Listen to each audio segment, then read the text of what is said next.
Potential Podcast.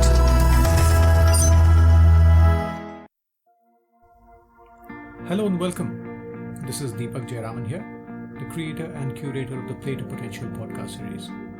My guest this time is Ravi Venkatesan, who needs no introduction. He's an alumnus of IIT Bombay, Purdue University, and Harvard Business School. He used to head Cummins in India between 1996 and 2003. He then moved to a very different industry and headed Microsoft in India between 2004 and 2012. Now he wears multiple hats ranging across board roles, social impact, venture funding, mentoring entrepreneurs, writing and speaking, just to name a few of the things he does. In our conversation, we spoke about a range of topics, including how one should think about building a career, transitioning across geographies and industries, inflection points in startups, and moving from an executive to non-executive role. A quick background about myself. I'm an executive coach and I work closely with leaders during periods of organizational or individual transition. For details of what I do, please visit transitioninsight.com. Without further ado, over to the conversation. Ravi, thanks for your time. Excited to be talking to you. Yeah, me too. Ravi, just to dive in, you clearly wear multiple hats today.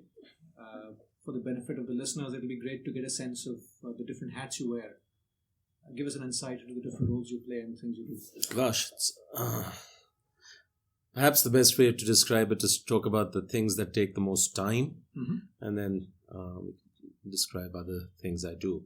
I'd say the single biggest sort of focus right now is Bank of Baroda, where I'm a non-executive chairman. Even though the title says non-executive, the bank is going through a lot of change and challenges, and so I spend quite a bit of time helping build social venture partners and the whole Million Jobs mission. Right. I think is another big sort of passion. Then I'm involved with 2 or 3 companies in different capacities. I work with Infosys, I work with Raman, work with a small company, but reasonably fast-growing company called Urban Ladder. I'm on a couple of advisory boards. So that, taken collectively, is probably a third thing I do. And then I do a fair amount of writing, speaking and teaching. So there's that. Then I'm very involved as a trustee with the Rockefeller Foundation, and we're beginning to do quite a lot of work in India. So that's a important piece of my time and work. What else? And I'm involved with organizations like United Seed Fund, where I'm a venture partner. Serve on a couple of small non-profit boards. Mentor a lot of people, all informally. So yeah, it's a rather it's a very diverse set of things, and sometimes even I have trouble keeping track, let alone describing what I do. Got it. And maybe picking up on the social venture partners piece that you spoke about, given I'm personally involved and I was witness to the energy in the room where we had the conclave in Delhi recently. Talk to us a little bit about this whole Million Jobs mission and what that's about. Yeah, first let me talk about Social Venture Partners itself. Sure. This is an sort of a 17, 18-year-old organization set up originally in Seattle, but we started it in India in 2013, as you know. And the whole idea was, how do you get successful people, entrepreneurs, professionals involved with the communities in which they live, so that they become, agents for change and transformation, leaders in society. Because much of the dysfunctional aspects of India, I believe, are because people like all the people who might be listening to your podcast live incredibly private lives and disengage more and more from society. So if we want to create functioning societies, we need good people to be more engaged. And that's why we thought SVP might be an interesting model. And today there are 200 partners in 5 cities. We obviously decided that we needed to sink our teeth into something that is, common purpose. And we said, given what's going on in India today, the issue of jobs, or more precisely livelihoods, is a good one for us to try and make some dent in. And so we set ourselves, without knowing exactly how we were going to achieve it, this audacious target of, can we improve the incomes of 1 million people in a significant way by 2020. Right. We actually put that stake in the ground in 2015, and here it is already 2017. So that's what we're all about, and we've been doing lots of experiments on how exactly we have this kind of impact, and now we are converging more and more on the idea that solving such an intractable or wicked problem at such scale requires all stakeholders to come together in a collaborative fashion around a common purpose, common mission, an idea called collective action. Mm-hmm. We're trying to see if SVP could be the platform for this kind of a mission. Right. Did I answer your question? No, that makes sense, Ravi. That sort of segues to the first piece I want to talk about, which is about leadership in the social impact world. And again, social impact is a pretty loosely used term. But a lot of people are transitioning from the corporate world, leaders from the corporate world, and are trying to make a dent, to use your phrase, in the social impact world. What have been some of your observations on the transition they need to make, or how's the leadership in the social world different from what you've experienced in the for-profit world? As you said, a lot of people out there with good intentions. Right. And as you begin to feel successful as you get older, there's that desire, that need to actually, contribute to something bigger than yourself. I think that's a really wonderful phenomenon that's growing stronger around the world, and certainly in India. The challenge is it's not always evident how to make a difference and what your leverage points are. Right. I think the social sector, I'm no expert on it, but based on 5 years of thinking about these issues, fundamentally different in some ways. Mm-hmm. First of all, in a company, the success metrics are, quite clear and well defined. It's revenue, your bottom line, blah blah blah. Whereas in a social problem, it's far more complex in defining what success looks like, right, let alone measuring it and attributing success, are far more difficult to quantify. Therefore, it becomes sometimes harder to mobilize people, and certainly very, very hard to hold people accountable. The second issue is one of resources. There's much less abundance. And so you have to have you have to be very frugal and very creative in how you're going to leverage resources. You can't pay people as much, and therefore you've got to figure out what is the value proposition that's going to attract bright, passionate people to work on these kinds of problems. Very frankly, sometimes you also get people who are not necessarily the most accomplished people, and yet there's a lot of passion. And how do you inspire them, motivate them? They're doers.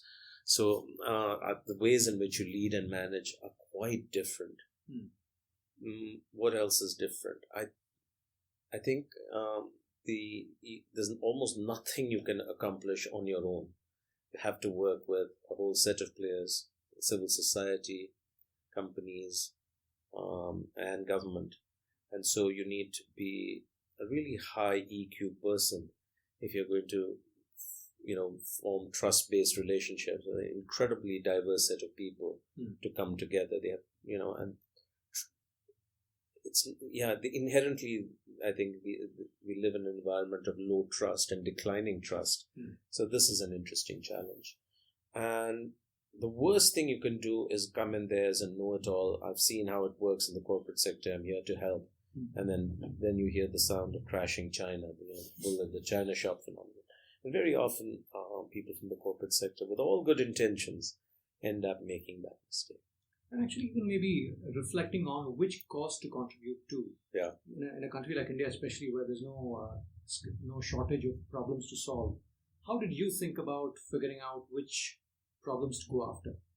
Yeah, the beauty of India is there are lots of things you can do. And so in a sense, it really doesn't matter which cause you pick. You have to pick something that you care about and you're passionate about.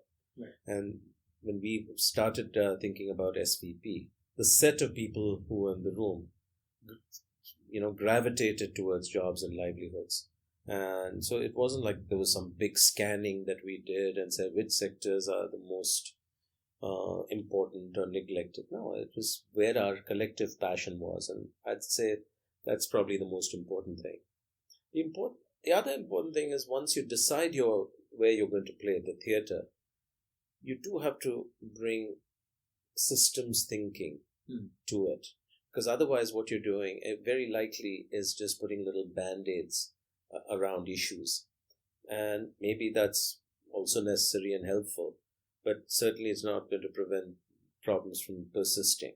So if you really want to make a difference, you need to be able to have a worm's eye view and the bird's eye view and go back and forth. But you need that ability to see the whole system and the interrelationships and linkages and figure out where the leverage points are. Right. I want to rewind the clock now, Ravi, and maybe going back to your growing up years. Again, if you had to say three things that formed you as a person as you grew up, let's say till the end of education, they still form a core part of who you are. Any themes that show up? Certainly. I think it's that early childhood programming that actually persists in a very, very profound way. I think the single most important influence in my life was my mother, not surprising. But from her, she instilled me in a desire to excel and be successful. And I've not been able to soften that conditioning very, very much at all. So whatever I do, I try to pour all of myself into it and try and excel. So that's been a lasting one. The second is, fairly early again, I realized I wasn't the brightest person in the room. And the way I compensated for that is I worked harder than almost anybody else.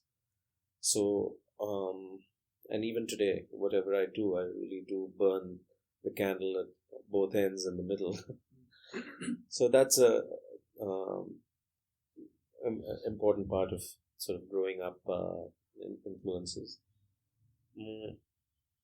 A third one would be just because of my family and the people who were friends of the family. I grew up as a very curious boy. And there was a year where I had to drop out of school for medical reasons. And it was the best year because we lived in Chandigarh near a big state library. And so every day I'd totter over to the library and come back with books that were way ahead of me and wade through at least one book a day. Wow. One book a day, just not really sort of reading every word, but... And so I grew up with profound curiosity, and not just a narrow curiosity, a boundless curiosity. I think that has served me fairly well. Especially in the digital world where there's so many moving pieces. Yeah. I'm sure the curiosity comes in handy.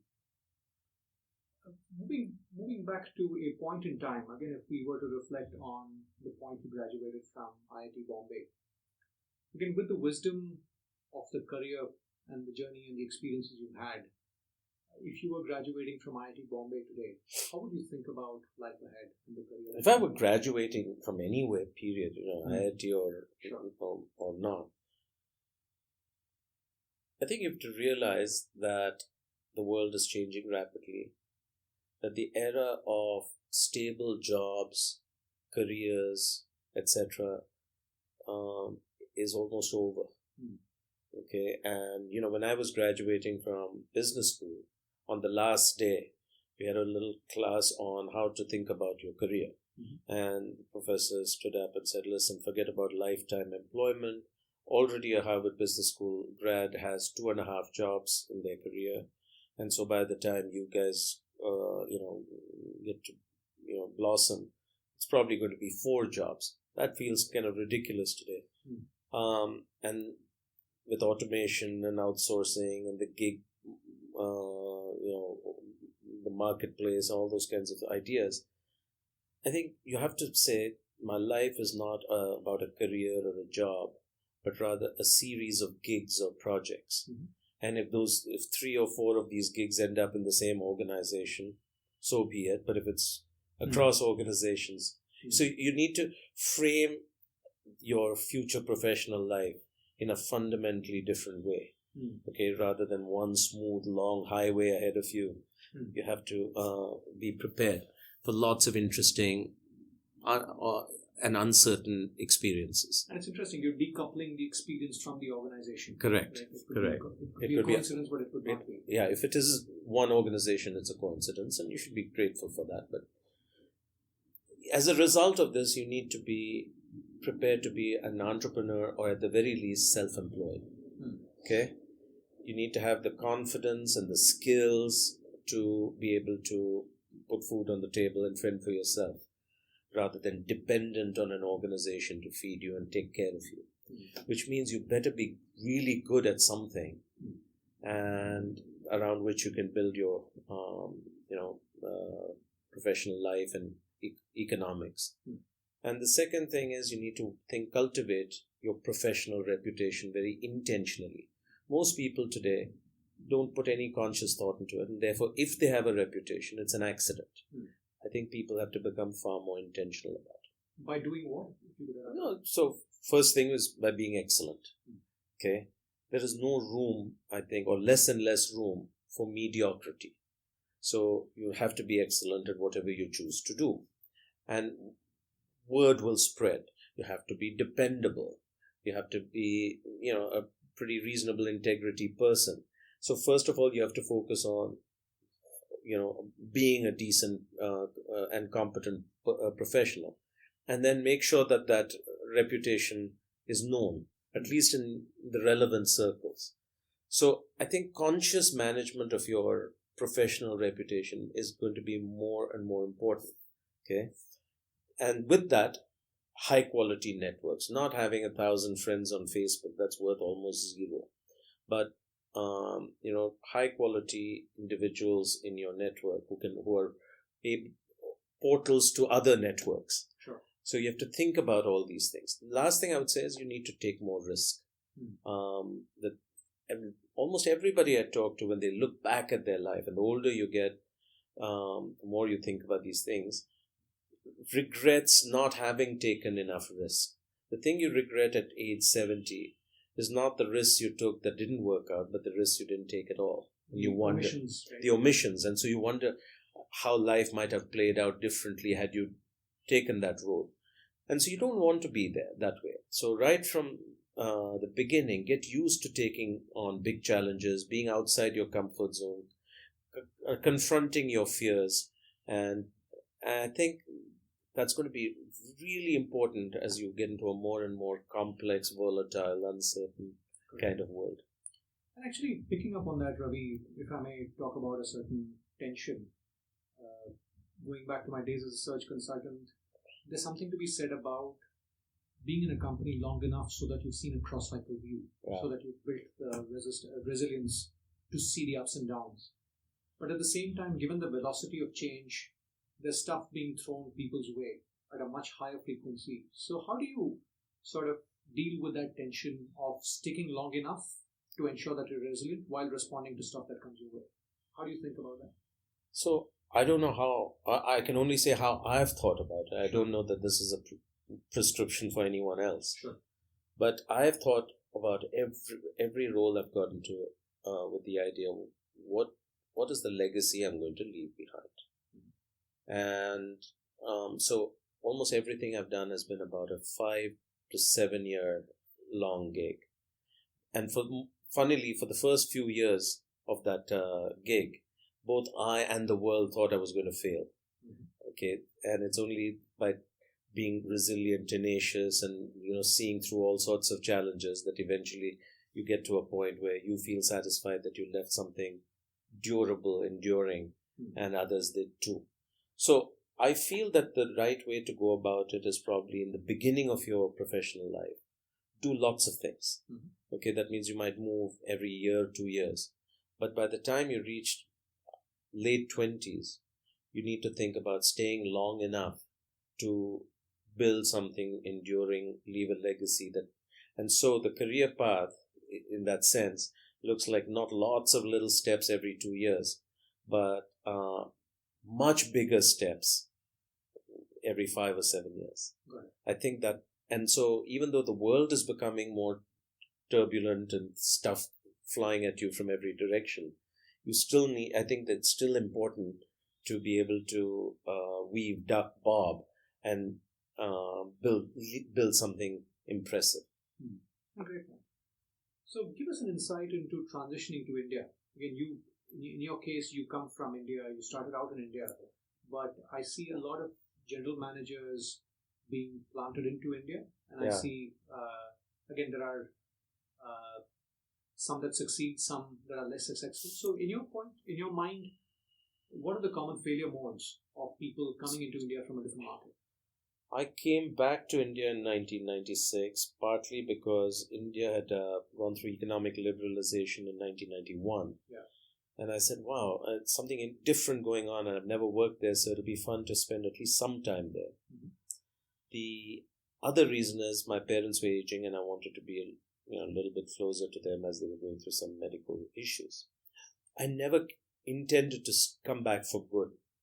Mm-hmm. In fact, for the first 3 years, I left all my things in storage in the US, and 1 quarter at a time I would, pay to extend the storage. You had a hedge. I had a hedge because I wasn't sure, how long things were going to work. And I'd come in as the CEO at the age of 32 of a failing joint venture with Tata Motors. And the environment I stepped into was extremely hostile because the two partners, Cummins and Tata Motors, were at loggerheads. And there was a very powerful feudal leader at Tata Motors, a man who just died called Vinod Rawal.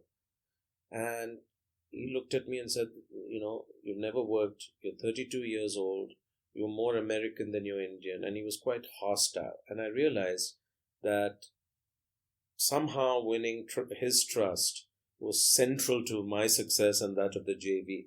Just an instinct. So I just focused on being humble and cultivating sort of an elder brother, younger brother relationship with him. And I thought that was important. So understanding instinctively, only now in retrospect, can I go back and rationalize these things.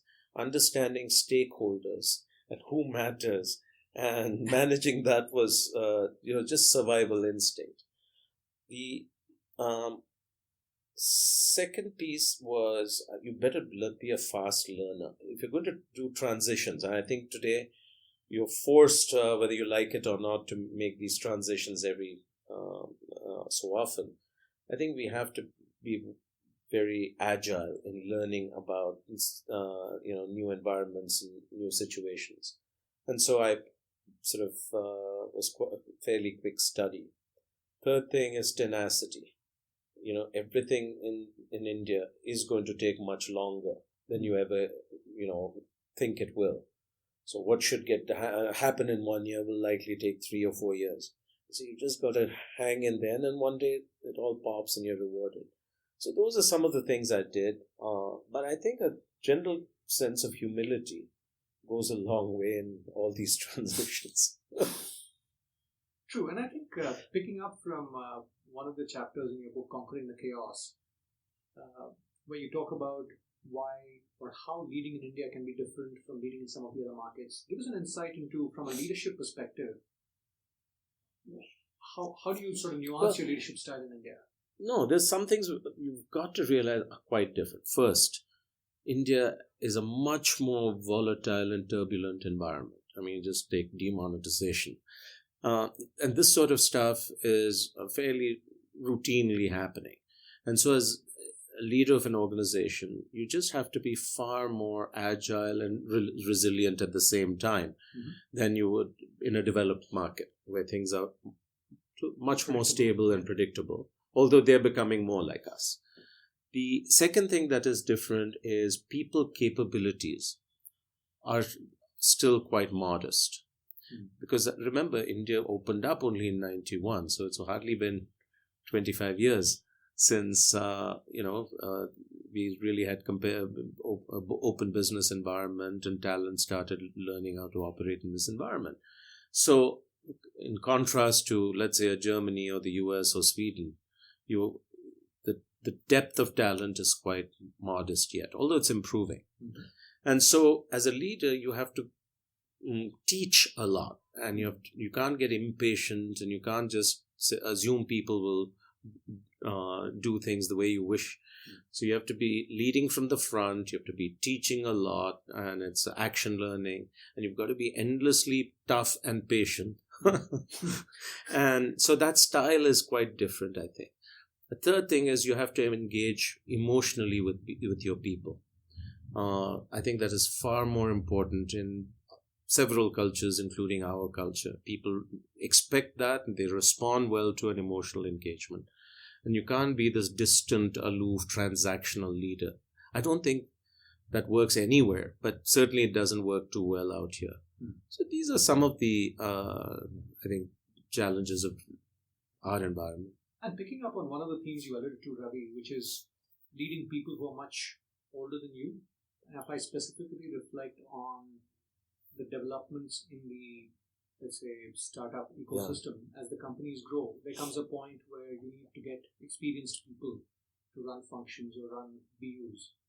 What are some of the lessons in making them work with you and driving towards what you're trying to achieve? Again, I was very conscious of the fact that I was, when I started out my career, I was very often the youngest person in the room, at least till I turned about 40.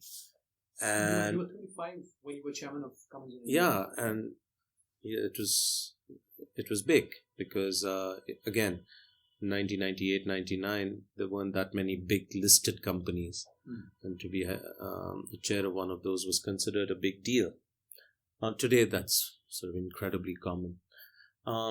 I think the most important thing is treat people with respect. And it's particularly important if you've got somebody older reporting to you. I think there's an expectation.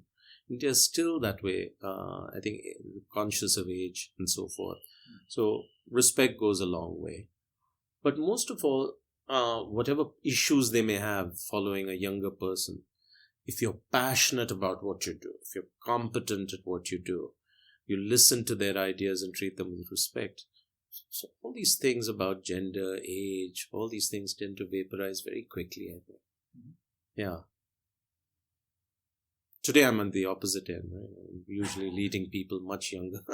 Fair enough.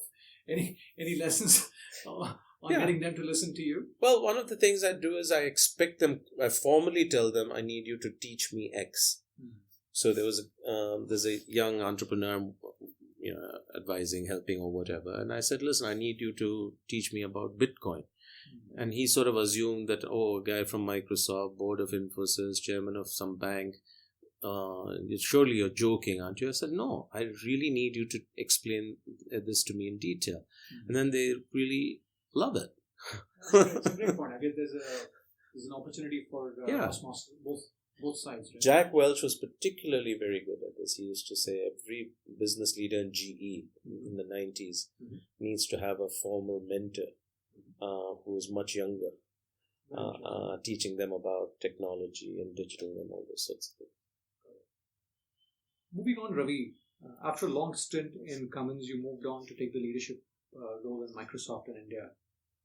Give us an insight into how one could transition across industries effectively with the wisdom of hindsight. I was very nervous about that shift because the only place I'd ever worked in was Cummins. And I'd worked my way up, so it was very much my home. And I was leaving home, and I was also moving to a profoundly different industry against all the advice of my friends and family and mentors. Whether it was my mom or whether it was Nandan Nilekani, they said, don't do this, it's going to end badly. Because you don't understand technology. Microsoft is a super tough transactional culture. You're a relationship guy. And so, it was a tough decision. And I remember thinking that, okay, I'm 40 now. If I don't do this now, when? And when I turn 50, which will I regret more? Having joined Microsoft and got fired, or having been too timid to even take it on. And I said, I'll feel worse with the latter. So let me go. But again, let me frame it not as a job, but as a project. And so we don't know how long it'll last. It ended up lasting 8 years. Now, what did I do that helped in retrospect? I think the first thing is I was very conscious I didn't know anything about the industry. And so I listened a lot. In fact, I remember when in my interview process, I got interviewed by Bill Gates, who used to then interview every person Microsoft hired. And so I said, Bill, I must be frank, I think you can find a better qualified person. I don't understand technology and all. He said, that's great. Maybe you listen. And he was exactly right. So I listened a lot before making up my mind. And I think that was really helpful because it was a very arrogant culture at that point in time. Okay. The second thing I realized is that the team we had was high on enthusiasm and low on maturity. And so I had to build a very new team, a much better team, much faster, incredibly quickly. And I think that was really helpful. So as you make these transitions, quickly figure out who's on the bus, who's off the bus, and then get a core team of committed people around you. Because on your own, it's pretty tough. Third thing was, again, stakeholder management. What I realized is at the end of the day, Bill and Steve were still pretty hands-on. And this is therefore, in many sense, a Lala company. It might have been a $30 billion company, but it was still very promoter-driven in an Indian sense. And so it's important that the promoters like you. And the rite of passage in Microsoft was you needed to take on Bill and Steve. And it didn't matter whether you won or lost the argument, but the courage to stand up and hold your ground was a rite of passage. And so within 9 months of my joining the company, I made sure that we found an issue where I took a stance and once that moment is over, you're in the good books.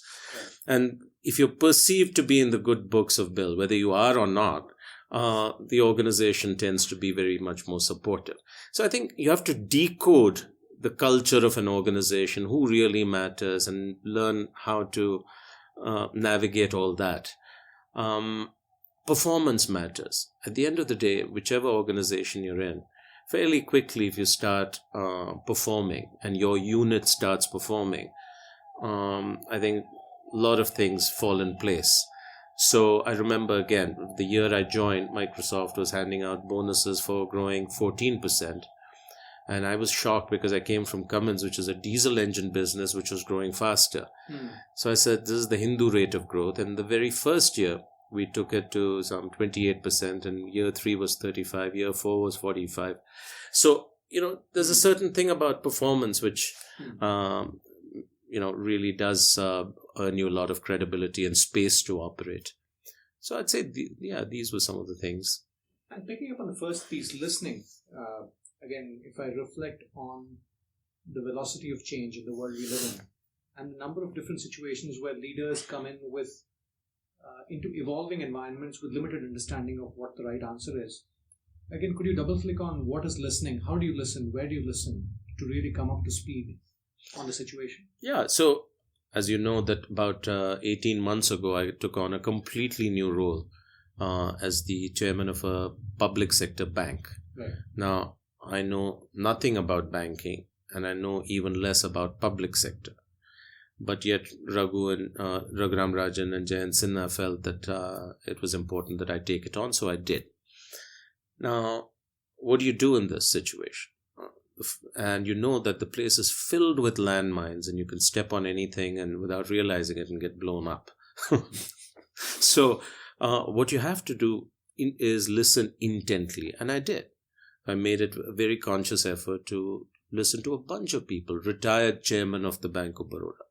Okay, so help me understand from your perspective, what I should do, what the issues are, how would you handle them? And you get a certain perspective. I went and spoke to Vaghul of ICICI and PJ Nayak of Axis Bank, even though they've been around and seen the evolution of the banking sector. I've met a lot of our own employees and so forth. So from this, you begin to piece together first the situation, and then out of that emerges a theory of change, which is, what interventions are really going to make a difference and who are going to be the important allies in this. If you don't listen and you come in with a point of view, you start, jumping into action right away, you're going to make a lot of mistakes because you haven't built this nuanced and reasonably accurate picture of the landscape. So yeah, so I'm very, very intentional about these things. It's interesting. Again, if I were to persist with this theme, sometimes the organization is used to a leader who is a domain expert, who knows the space. And sometimes a leader gets appointed from a different world. So while the leader is listening, the organization is judging on a different set of metrics. So how do you balance that tension of building credibility with a team that's measuring you on domain while you're trying to listen and come up to speed? Yeah, I don't know that I agree that the organization is measuring you on domain. They are measuring you on how is this guy or this gal going to add value. Okay? Now, somebody may add value by being the domain expert. Right. Okay? And so they quickly come in, they know, they've seen this situation before, like a good doctor, they say, do A, B, C. And somebody like me who comes clueless has to add value in a different way to earn the respect of people. And you've got to figure out what really matters. Okay? So in Microsoft, it was clear why the company had hired me, because we were becoming irrelevant in a country of 1 billion people. And so they wanted not a technology guy, or at least Bill and Steve wanted somebody who understood India. So within 6 months, I said, in order to become relevant, this is what it takes. And here's a set of things we ought to be doing. And it was plausible. I don't think it was rocket science or brilliant. And they said, great, now go do it. Where's your team? And by the way, here's $1 billion of investment. Go make it happen.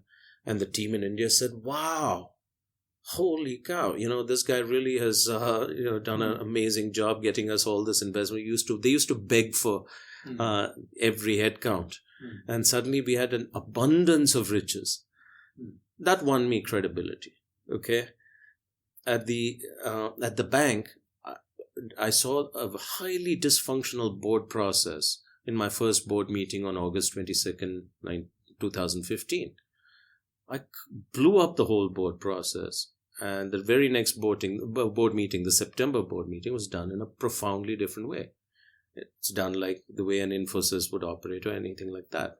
And people perceived and felt that experience. The board loved it. And the general managers of the bank sort of saw a better way of operating. And more importantly, they saw, here's a guy who has no formal authority, step up and show leadership. And so, that won me a certain credibility. So you need to pick, like the Gandhiji's Salt March. You have to pick something symbolic that really matters to the organization and show courage and leadership around that. And so that's a judgment call. And again, if you're not listening, you won't know what that is. What to pick up. Yeah, you'll just shoot and, it may hit or miss. Moving to the different theme, Ravi, you invest in young companies as part of United Seed Fund. So one thing I'm curious about is, as a venture partner, what do you look for when you invest behind a leader? It's a great question, and I wish I had the perfect recipe. I think the people that we've bet on and have worked out, they have two or three common characteristics. One is they have incredible passion for their idea. Passion is actually a mild word. They're consumed by that idea. And I think that's an important attribute, because ultimately it's a predictor of whether they're going to persist. That brings you to the second quality, which is tenacity. Because no matter, as they say, no matter what your business plan is, that the probability is almost 100% that it's going to be different. So you need somebody who's going to be tenacious through all the ups and downs of the ride. And so one of the things you need to look at is, in this person's life, short life, where have they demonstrated tenacity? Okay, and it could be in their personal life, it could be in professional life, but that you have to look for that quality. I think the ability to learn quickly is a third thing. So it really is important, because again, you'll have to pivot multiple times till you find the right formula, model, let's say product market fit, all these things. And so there is no substitute for somebody who is a quick learner. Decisiveness. And how do you, going back to learning agility, how do you decipher that when you're interacting with a leader? I think you do it through a conversation, but you see how fast they're able to keep up and track. And I think it is a judgment call, but by the time we reach our age, you get fairly good at sizing up a person and say, smelling it from a distance. yeah, are they smart enough? And it's not a hugely high bar, but there is a threshold, which is very important. Okay, because a lot of people are just a little slow, and that doesn't mean they aren't great. They're good followers, whatever. But for the entrepreneur, you need to be on the ball. I think speed and decisiveness is another attribute. You can't take forever to make up your mind. You need to be able to run fast. So that's an important quality. I think the ability to build a team becomes more and more a differentiator. And I find a lot of otherwise competent people just pathetic at being able to. And so what happens to those entrepreneurs is they reach a certain point and then hit a wall and it's unpleasant. So, and again, there's no formula for how you do this except you look for evidence that they've done something in this space. And I'm curious about how founders or entrepreneurs evolve as the company grows. And specifically, I like the term you use in the book Conquering the Chaos, hyper-development. Right? Because in a lot of these situations, the rate at which the company grows is often at a much higher pace than typically how the person would grow. So any thoughts on how founders could sort of turbocharge their personal Yeah, actually, it's not just for founders. It's for anybody. In a rapidly changing environment, biggest risk is that the job will outgrow you. Correct. Okay, or the incumbent. And how do you prevent that? I think a couple of things. First of all, this idea of learning agility is becoming more and more central.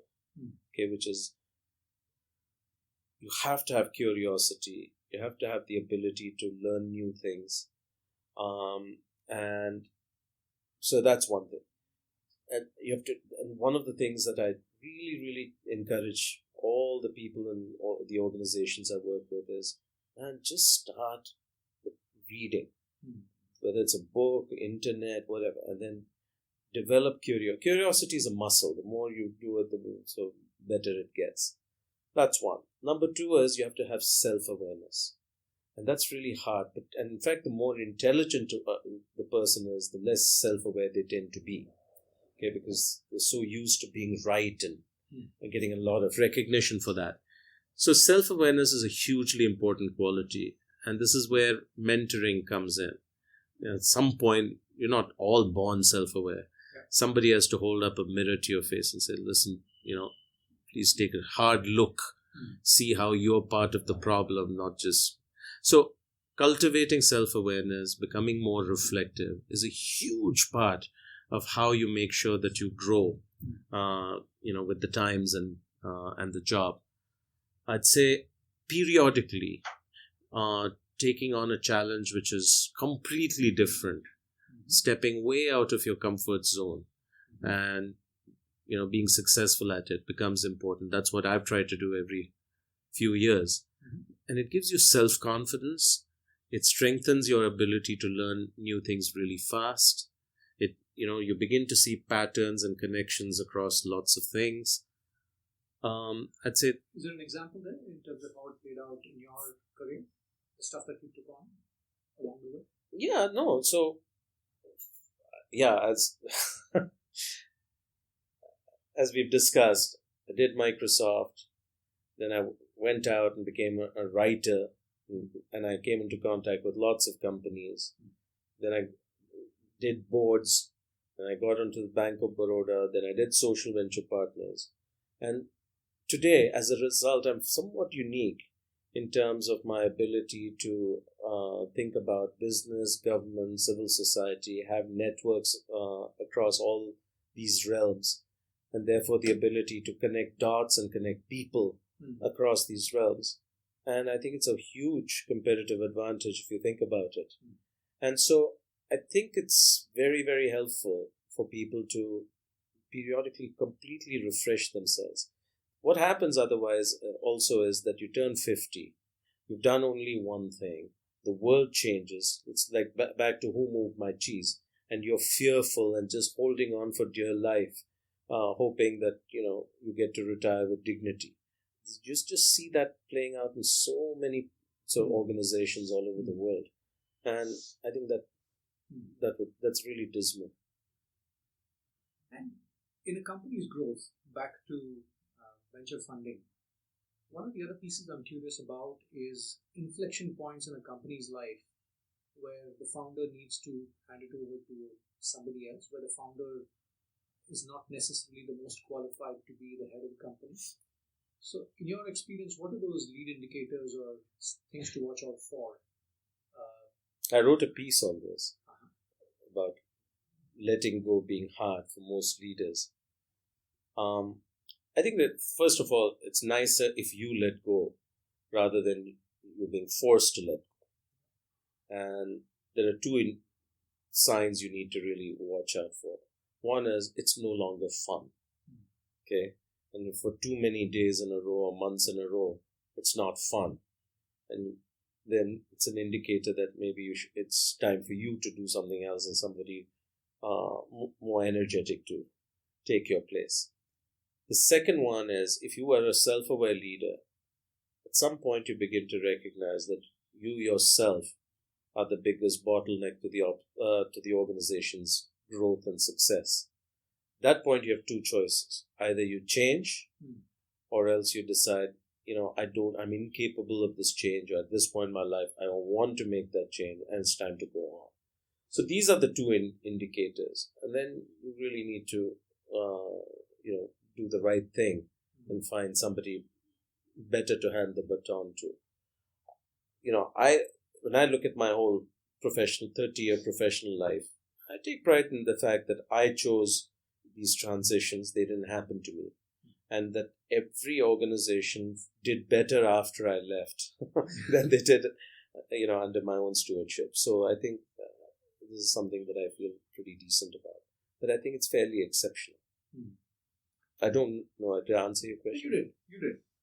From transitioning from an executive role to a non-exec. And once again, that's an inflection point, which a lot of people, again, I do believe what got you here won't get you there applies.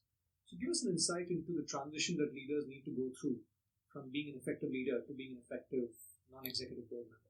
I think the most important thing to realize is it's no longer about you. Okay? If you're a non-executive chair or whatever, it's now about the CEO.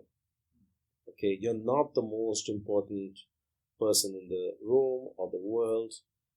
The spotlight is appropriately and needs to be on the executive leader, the CEO or whoever. And your role is actually to do everything within your power to help that person be more successful. Okay? So you have to make that shift. And it's not easy because for so long it's been about you. And very authoritarian leaders who may have been very successful find it hard to make this shift. Okay? You need to have modest ego, or at least be willing to put your ego aside for those moments. Having decided that it's about somebody else's success, you're going to have to think through how you develop that working relationship. It's different if you're the chair and you're working with the CEO. Yeah. And it's different if you're simply a board member, non-executive director working with the CEO. The ways in which you influence are completely different. Okay? But as a chair, I think what you need to do is have the capacity to demonstrate tough love. Okay? which is you have to make it abundantly clear that, and the CEO has to sense that you truly are committed to their success, but you're not unafraid to, hold the mirror up from time to time if that's what's needed. Okay. And hopefully eventually you get into a trust-based relationship, and it's, true pilot, co-pilot, being aware that you're the co-pilot. Fair. And specifically, a few things that need to be unlearned. Where do you see the failure modes? Ego. It's very, very hard actually, because CEO is very focused on getting things done. I don't care who the CEO is. That's their job, and if they're good, they're very, very focused on getting things done. And sometimes you have a desire to be, wish that CEO was more inclusive, truly saw this as a partnership. They're just too busy getting things done. And you can't feel bad about these things. You have to figure out the ways in which you're going to engage with him and the organization in a predictable way. There's a very fine boundary, and you've got to make sure you walk the edge of that boundary line without transgressing it and becoming executive and giving directions and becoming very random. The worst thing for an organization, if there are multiple cooks in the kitchen, or multiple points of power centers. And you've got to be careful to not create that dynamic. So you have to work through the CEO, yet you have to engage with the organization in a broader sense to make sure you understand, have a sense, finger on the pulse and sense of what's going on. And so it's a very, very fine balance and unlearning. And is there a difference to the way you process the opportunities that come your way? For example, one is sort of looking at opportunities to be an executive leader as you go through your career. But once you transition from that phase to evaluating board opportunities, in your mind, what are the 3-4 questions people should ask? Before they take up a board position. I think the single biggest thing you have to look at is the value system of the organization and the people at the top. Okay, if it's a promoter-based driven company, then are you comfortable with the value system? Because at the end of the day, you have a fiduciary responsibility. You are legally liable, and so you want to make sure that you're happy with that. The second thing you have to ask yourself is, why do they want me? Am I just ticking the box in some aspect of diversity? Or are they genuinely interested and open and welcoming of the experience and perspectives I'll be bringing? Because it's very frustrating if you're just tick box and they really don't want you, and you figure it out after the fact. It can be quite. You have to ask yourself: do I really like the CEO and the chair? Because they are the two most powerful figures in the boardroom. Okay, and a lot of the dynamic is shaped by these two individuals. So you've got to feel comfortable with the chemistry with these two people, because otherwise you struggle mightily, both around your emotions as well as the ability to have impact and influence of things. And finally, you've got to be thoughtful about, how am I going to add value? Okay, and it's not always obvious. Most of the time, you add value during moments of crisis. In peacetime, things are just trucking along and there's not much to do. It's the difference between a peacetime general and a wartime general, or a peacetime army and a wartime army. So you have to think through sharply the ways in which you're going to make a difference. And in your mind, we briefly spoke about competencies of a good leader. In your mind, what are the 2-3 must-haves to be a great board member? Again, what's that delta which differentiates the great board members from the average? I think first is commitment. If you're taking this on, take it seriously. Read the material they send you. Be intensely present during the meeting and discussions rather than checking, your email or reading your iPad. I see a lot of board members not 100% engaged. Because only if you're engaged can you really have insight. So that's just so obvious, but I mention it. The second thing is, I think the most important thing, way in which you make a difference, is by asking the right question at the right moment in the right way. The most effective board members I've seen over the years are those who are able to articulate that perfect question that was on everybody's mind, but it didn't get expressed, and this person, and the whole precipitates it, and then the whole conversation just stops, and then everybody gravitates to that. And sometimes it can result in very, very, very different decisions and so forth. But again, if you're not fully engaged, it's hard to do.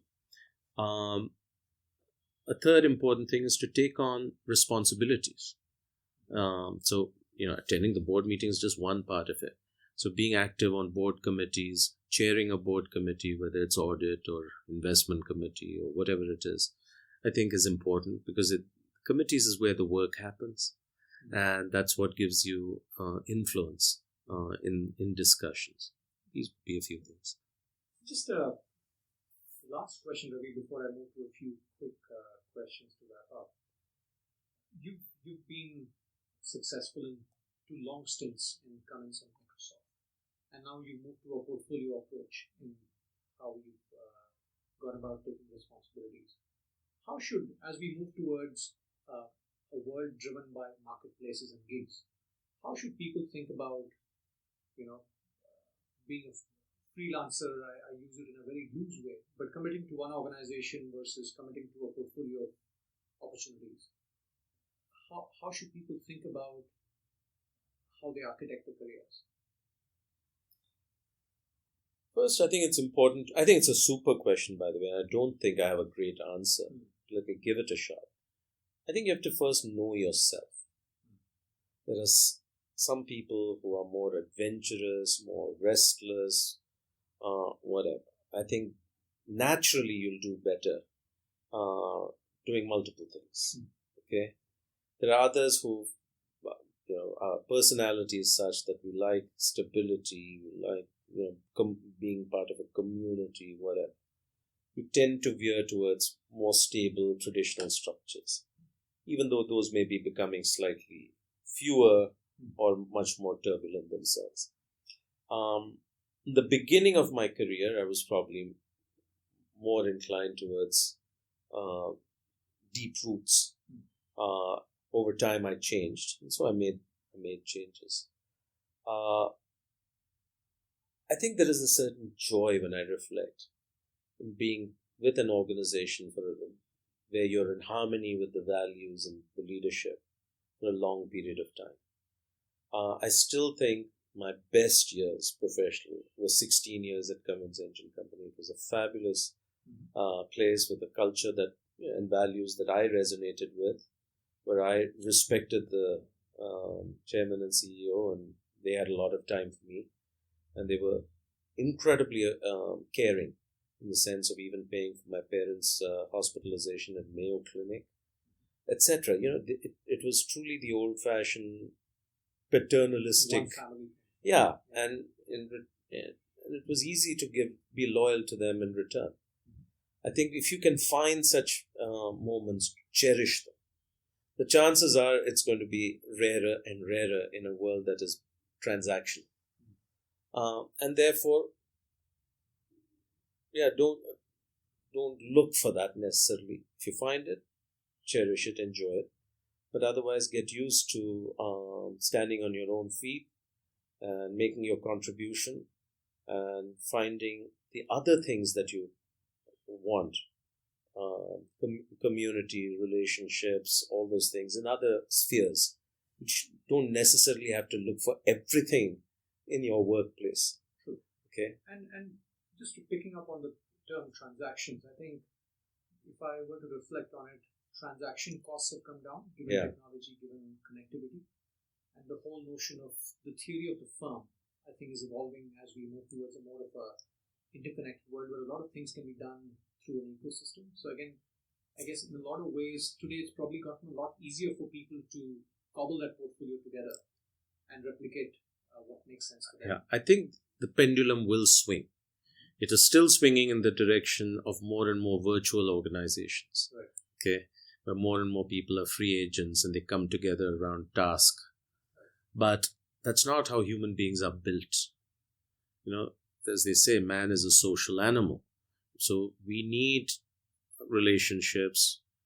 We enjoy commitment. After all, hunting, we were successful because we hunted in groups. Mm-hmm. And we were able to bring down bigger animals. And I think that instinct has not gone away. And therefore, organizations which actually still try to create these bonds, which are loyal to their employees, not in an old-fashioned, paternalistic, guaranteed lifetime employment, but in terms of investing in people, being a meritocracy, giving them ample runways for growth and development, are going to be able to attract disproportionately special people and deliver superior performance. One of the problems in this lower and lower transaction costs idea is at some point trust also deteriorates, and then the transaction cost curve starts going back up. You know what I mean? Yeah, exactly. So discovering. If people don't trust each other, then the transaction cost to establish trust will also start rising. So I think we're reaching a point where there may be that the inflection where it starts climbing again, and then we'll have to find some new equilibrium. So I'm completely not in agreement with those who say we're going to head to this completely virtual world where everybody's a free agent bound together only by marketplaces and technology. That's not how humans behave. It's very interesting you say this. If I were to relate to a metaphor from a different space, I was talking to a friend of mine who heads strategy for a large publisher, and I asked him, given that people are discovering information through net, is your business at risk? And his point was at some point the pendulum will swing back because people need to trust the information source. So if you notice all the debate around the US right now, it's about fake news. Okay? So everything that you read on the internet isn't necessarily true. Therefore, something like the New York Times or the Washington Post, the Economist, which curates, is going to become more reliable again. BBC will be more trusted again. So I think we should beware of a world of, which is completely transactional, where everything is free, where there's no value to, humanness or humanity. I think that will be an inherently unstable phase, and you'll have the pendulum swing back. Yeah. Lovely. Ravi, I want to move to a few quick fire questions before we wrap up. 3 things they don't teach at business school. Well, they don't teach the importance of teams and choosing good people.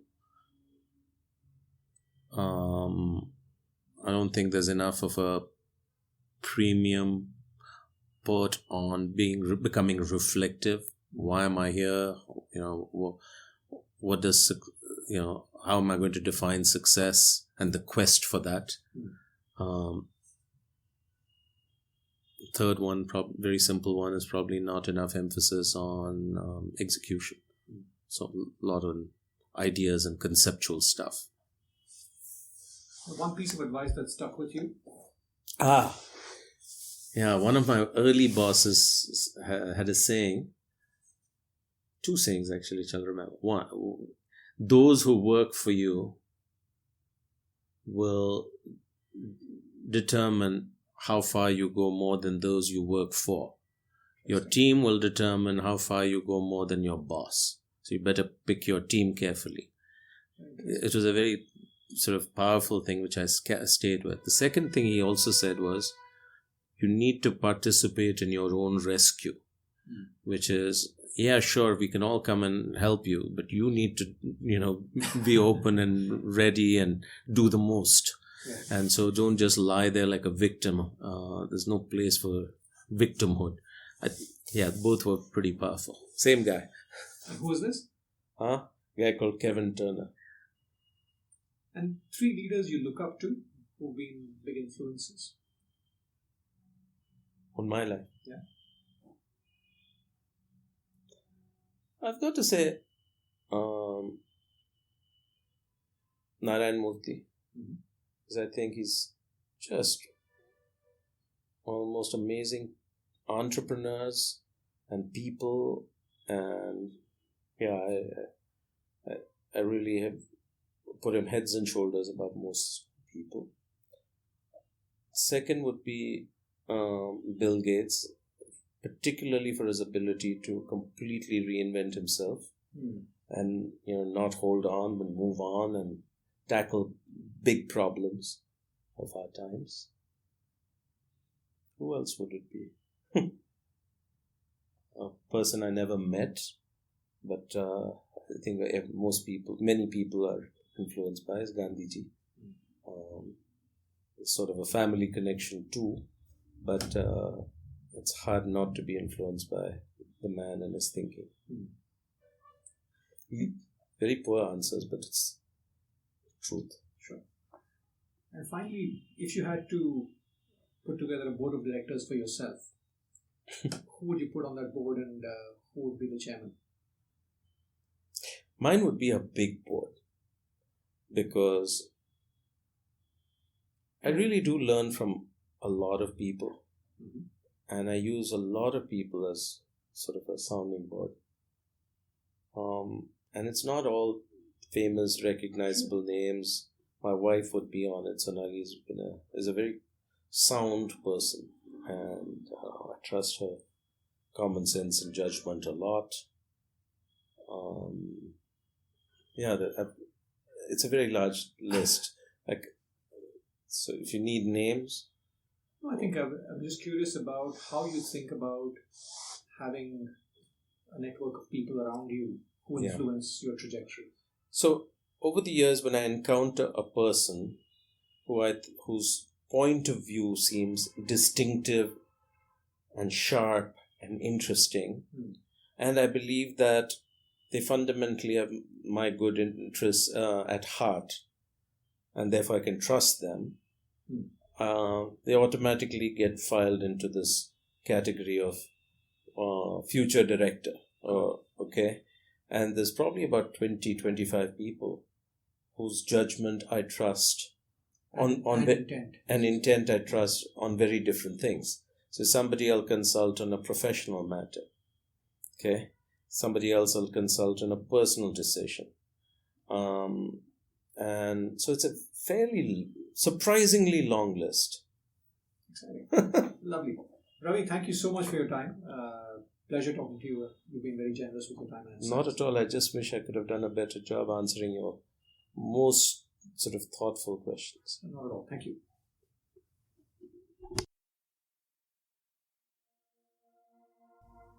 The one thing that was a big takeaway for me in this conversation was the notion of self-awareness. That often is the one differentiating factor that separates the long-term winners from the short-term winners, who could often get away with sheer smarts and drive in the early years. This showed up at multiple places in the conversation, whether it is founders dealing with a growing organization, executives transitioning from executive to a non-executive role, transitioning across industries, and so on. Self-awareness often lies at the center of a lot of other people-related competencies that start to matter as people gain tenure and become more senior. Unfortunately, that doesn't get taught anywhere and is often left to chance. Thank you for listening. Hope you found the conversation purposeful. Look forward to having you at a subsequent conversation at the Play to Potential podcast series. Bye now.